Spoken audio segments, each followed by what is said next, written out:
Indian from humble backgrounds. He educated himself very well, is now with an international company and is so at ease that he could be the face of the, as I said, the emergent Indian anywhere in the world. He's at ease anywhere. Every time I see him, there's a new feather in his cap. Maybe one year he's been invited by the President of India to watch the Republic Day parade. The next year he's scaling some mountain, one of the highest mountains in the world, and of course most recently, as you're aware, he was on the cover of Forbes magazine as the top Indian leaders from the Arab world. So ladies and gentlemen, without further ado, please welcome Managing Director, Hakan Agro DMCC UAE, Mr. Sudhakar Tomar, to tell us about the future of trade.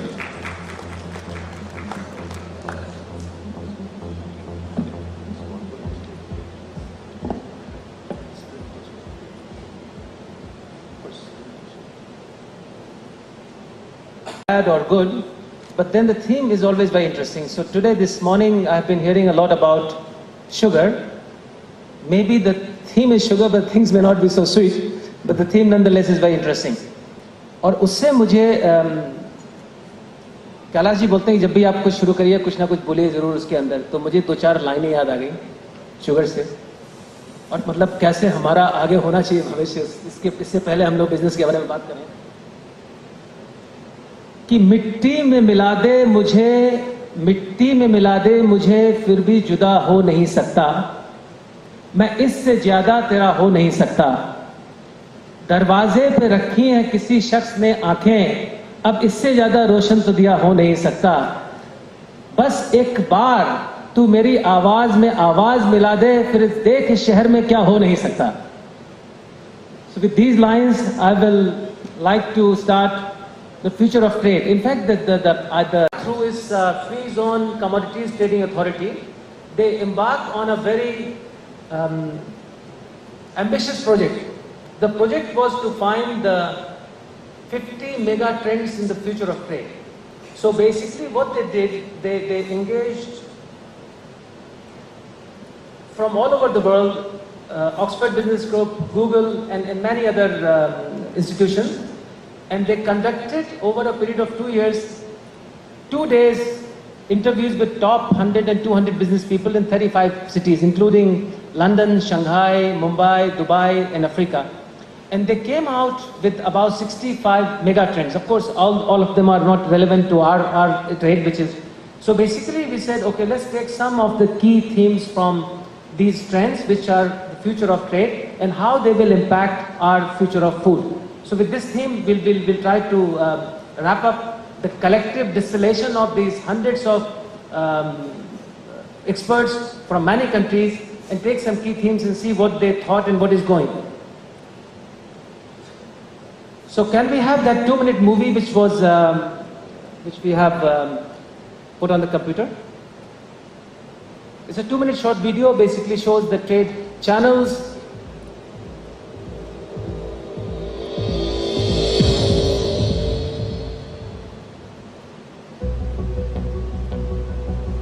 Trade is all around us, from the moment we wake, fueling the global economy with goods and ideas, from the most complex to the most fundamental of elements. Trade is about work. Trade is about capital. Trade is about power. Shifting from north to south, from west to east, driving prosperity, creating opportunity, fulfilling ambition, historic ties, building partnerships of the future along highways on land, sea, air, and in the ether, connecting millions of people every second, making billions of trades every day, worth trillions of dollars every year, year after year. In uncertain times, trade persists, forging new paths to ensure an ever brighter future, a digital future, where the right people, the right ideas, and the right products are forever in the right place. For the right place is right here. We have built a complex global web of interconnected people, ideas, and things, used in every walk of life, in every corner of the planet. Efficiency, driving growth, driving opportunity, driving prosperity. This is the future of trade. The future of trade is digital. So, go back, the population and incomes are rising. So this is an undeniable trend, and especially more so in the low income and high population countries. More so in high population countries because probably the only favorite pastime is to making babies. Now the global business is because of ease of travel. The people are getting together. They're traveling more, connecting more. Trade is shifting from east to from west to east, north to south. But at the same time, what the trend they found is that people are doing more globalized business, but with a narrow mindset. That's why you see increased conflict of cultures, ideologies, and religion. Small companies can get big in no time. So the shift from zero to $1 billion company or $1 billion connect with the customers and vice versa. We have also seen examples of big companies getting wiped out. This will become very, very commonplace. Although the world is also getting intelligent, people are having more access to the education, but right people at the right affordable cost at the right place are still not available. So there will be also in future a kind of talent crisis at the place where we need the right people. The real upskilling which we are promoting in India is really, really required. With the advent of technology, because there is a general perception in the minds of the people that no matter how big is the company, that the mistrust is there, that the trust deficit is there for the company. So technology will make companies more responsible, less corrupt. So this is a good sign that technology is going to make us more honest and less because we'll be removing the interface between the people and the machine. The companies will become flatter, more collaborative, very much agile, so they will react faster to the situation, big or small companies alike. At the same time, they will try to connect to larger audience all at once. So the trend of mega marketing, mega connect, this is not only for the companies, it's also true for the politicians. So the audience or the consumer is getting the real voice which they never had. But at the same time, still there will be no substitute left for the human touch. So those companies who provide a emotional connect away from the digital algorithmic business model will always have that niche to remain true to the customer. So relationships will always rule the businesses, no matter how digital they become. Machines will do thinking for us. They will make decisions which will affect life and death. Because of these dynamics, the freight differentials will go haywire. You will see some crazy differentials between the freight markets. And this will also lead to autonomous transportation, driverless drones, trucks, fleets, cars, trains. And because the 50% of the cost is absorbed or is spent on the last mile connectivity, so there will be shared efficiencies on the last mile. This is very important for all our trading, shipping, logistics friends, that the last mile will be the most important because that's where you're going to spend your 50% of the cost. Consumers want things now and they want it now at the doorstep. So there will be collaborative, there will be shared logistics solutions. The standards, world over, the companies and the countries, they are using standards to promote the trade. But at the same time, it's a double-edged sword because the same standards they also use to protect the trade. So standards will always play this dual role. Governments will get weaker, not because they want to, it's just because in the catch-up game, they will not be able to catch up with the private enterprise and the research and technology. So they'll always be, regulation will become less and less. Nothing in your life will remain private. There's a huge conflict between the protection, security and privacy, so your person's domain information will be at risk at times.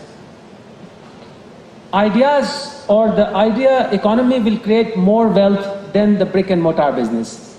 So if we can combine the idea economy or ideas together with our business, that is going to be our next growth area. Money will become totally paperless. We have in the globally about $60 trillion of money. From $60 trillion money, only 10% is in papers and coins, only $6 trillion. And that will also slowly will become totally irrelevant as we go in the future. All business will become totally disruptive and dynamic. When you have thought that all the ideas are over, nothing is finished, nothing is left anymore, you'll have some amazing ideas, Amazon, Uber. So we'll have Ubers and Amazons in our trade as well. And this is an idea whose time has come. It's just a matter of when and how. Data, it will be the new currency. So no matter even if the company is not doing well, but if you have access to relevant, sufficient and meaningful data, that will have currency, it will have intrinsic value to the information. Mega cities, the big cities will collaborate with each other. They will take the shape of new countries. So the big cities will collaborate with each other in terms of best practices, reducing the cost and efficiency. So you might have in a country 24 mega cities which are kind of microcosm of their own countries. Africa, the forgotten story so far. Africa, the size of Africa and the scale is so big. If you take India, China, USA, Japan, Europe, and put together, even then Africa is big enough to absorb in terms of size. So Africa together with China and India will be the next growth stories, both for the future of the food in terms of consumption and as well as destination. The China people are viewing both from the fear as well as an opportunity. If you look at Singapore and Hong Kong, you can realize what this huge country can become one day. And if you look at the monopolistic and tricky policies, then you realize that there are some valid points in being fearful of this kind of power as well. Power is shifting. This was a key finding. Power, it is unanimous agreement between these hundreds of experts all over the world that power is totally shifting from west to east, north to south. There was no denial of that, and it is not because of anything. It is because the knowledge potential and the destination and the resources are in the areas, and these are immovable, so it has to take its natural progression where it was 200 years ago. Everything is digital and connected. There are 1 trillion sensors in the world which are receiving and relaying information. Anything which has a connection, it is already connected, including the Wi-Fi of this hotel, which is connected to your phone. So there are like 1 trillion connections. And in future, this data will be 10,000 times more, being delivered effectively 100 times. So imagine the onslaught of data. The only bad side of that is that our privacy, the flow, the integrity of information will be compromised. That there won't be any security on that on a personal level. So much is the impact of technology that 13% of the companies in the world, they are printing their products. Everything is printed in the big 3D printers. And this is the latest printed object. Airbus printed the whole functional aeroplane. Right now it's a windowless, and other than the electricals, everything is printed in this plane, and it flies beautifully. And so this is the type of technology on which we are going next. So now, with these kind of some key 25 themes, what is it for future of trade, future of food, which is very basic and elemental to us? So as William Gibson said, the future is already here. Some of them are using it, some of them not, but it is already here. It is just not evenly distributed, like wealth and knowledge. So this future is happening right away, right now, in front of us. So when we look at the world food balance sheet, it looks pretty much comfortable place.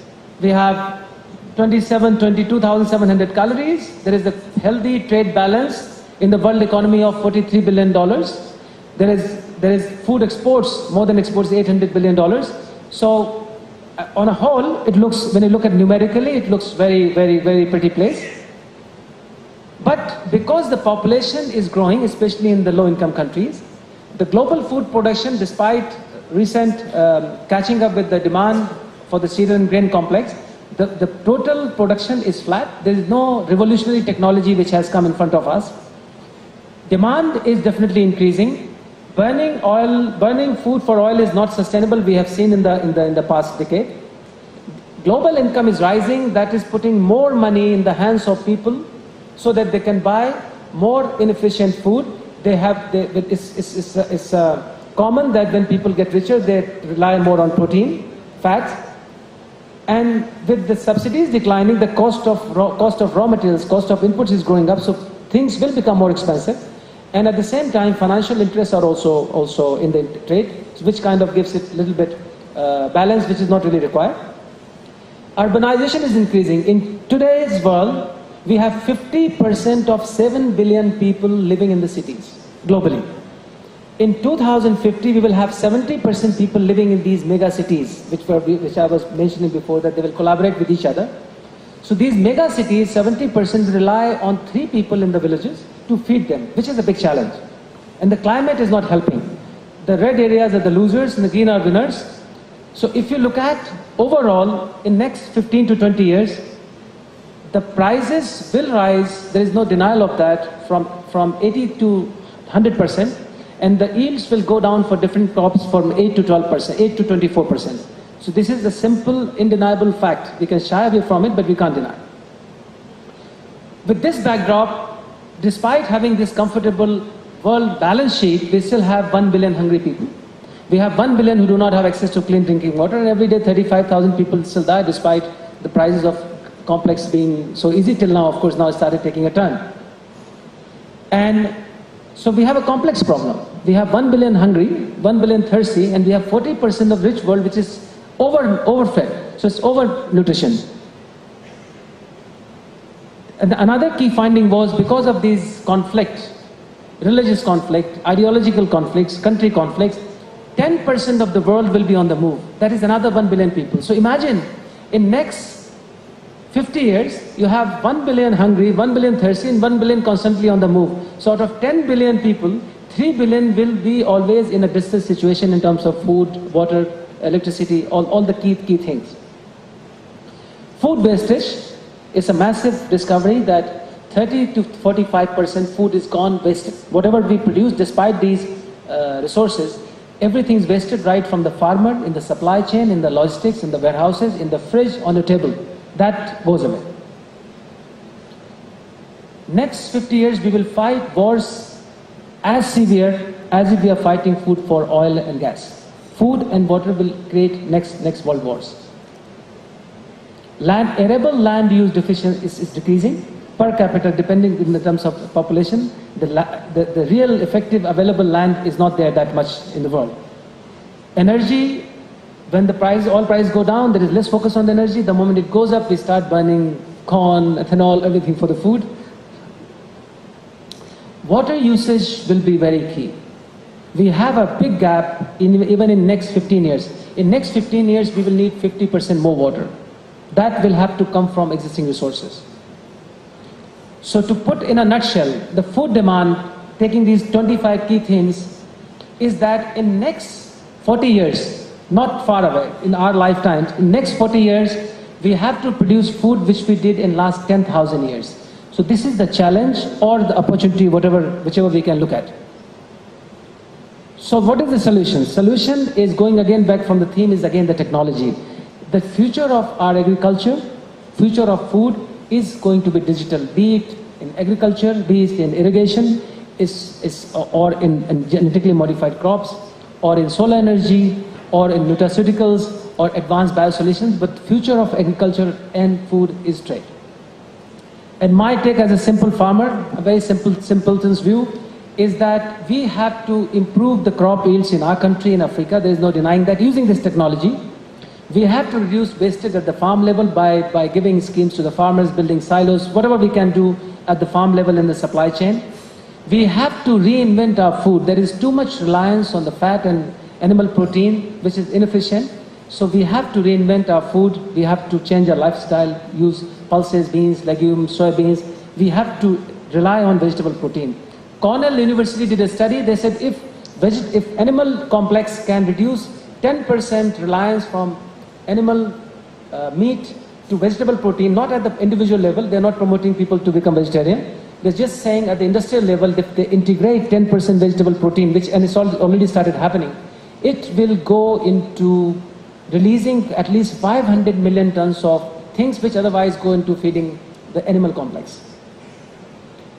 This saving of 30 to 40% of food wastage, we don't have to reinvent or create new food, is going to feed 3 billion people. Just as simple, if we can do it. It's simple, but it's not so simple when you execute it. This can feed these additional 3 billion people which we're going to have by 2100.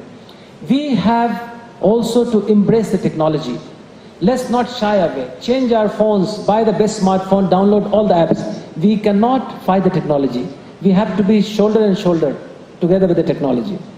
And this is my personal view that in those countries and market where the market exchanges are not mature, speculative trading for the food should not happen, because we as ethical business people should not play with the lives of the people. And let's just not disrespect the farmers. We have in India 68% people living in the villages. They are primarily dependent on agriculture. They might not contribute too much to the GDP, but farmer is the most intelligent, strongest and important link of the food system. So ladies and gentlemen, in nutshell, in the last slide, food is a $5 trillion complex. It's a $5 trillion economy. Let's promote, prosper and profit from this ethically. But if you have had food today, which I'm sure we're going to have lunch, let's not forget the most strongest important link, which is farmer. Thank you very much.